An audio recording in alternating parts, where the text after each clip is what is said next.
wrote for the Jews. Now listen to me now. Matthew wrote for the Jews, Mark for the Romans, Luke for the Greeks. Matthew wrote for or to the Jews, Mark to the Romans, and Luke to the Greeks. However, John had the whole world in mind. Not just a certain segment of people, not just a certain part of the country. He had the whole world in mind when he wrote, and frequently used the word in his gospel, world.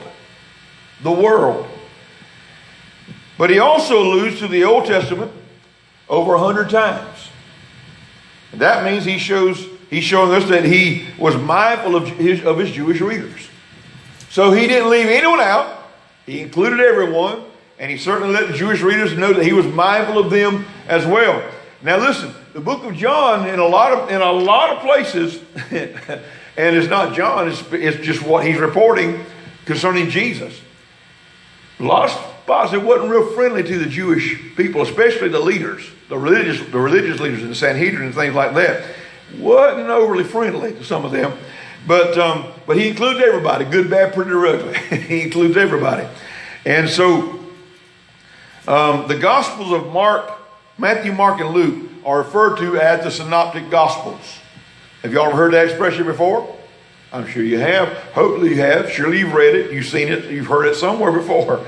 If you haven't heard me say it.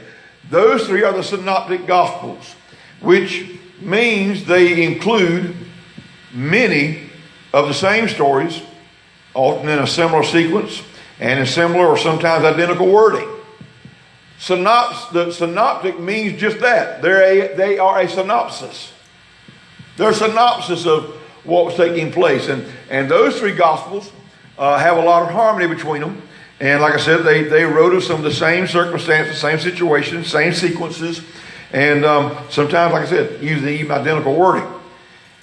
They stand in contrast to John. John, whose content is comparatively distinct. So the invitation in the Synoptic Gospels, generally, those three, Matthew, Mark, and Luke, is come and hear. That's the general invitation. Come and hear.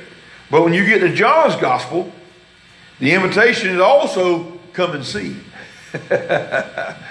Come and hear. Come and see. I was talking to someone, a new patient of mine, we just took on this week, and I was over at the house Friday, and her husband, very, very nice Christian gentleman, and he's talking about his wife's hearing, how she can hear. It's just amazing. I said, well, I have something in common. My wife, he said,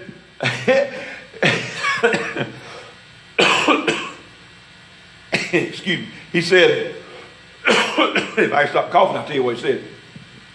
He said, she could hear a gnat pee at 50 yards.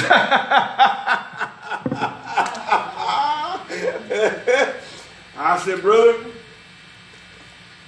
I can identify with you. I know Bonnie's got the most acute hearing of any human being I ever met before. And this lady's the same way. Now, she's a patient, and she has Alzheimer's, but her hearing is still intact, impeccable. And he said that after she got sick, some people came over to see her, from church and stuff, they came out to see her. And so they were getting right in her face and talking loud at her. And, hollering like they do when somebody is hard to hear. I have patients that some are almost deaf. And you have to get down and talk loud. Of course, my voice carries anyway. I don't have to shout too much, but I do have to get a little loud. He said some people came over there talking to her like that. She said, listen. She said, I can hear just fine. It's my seeing that ain't too good, but I can hear just fine.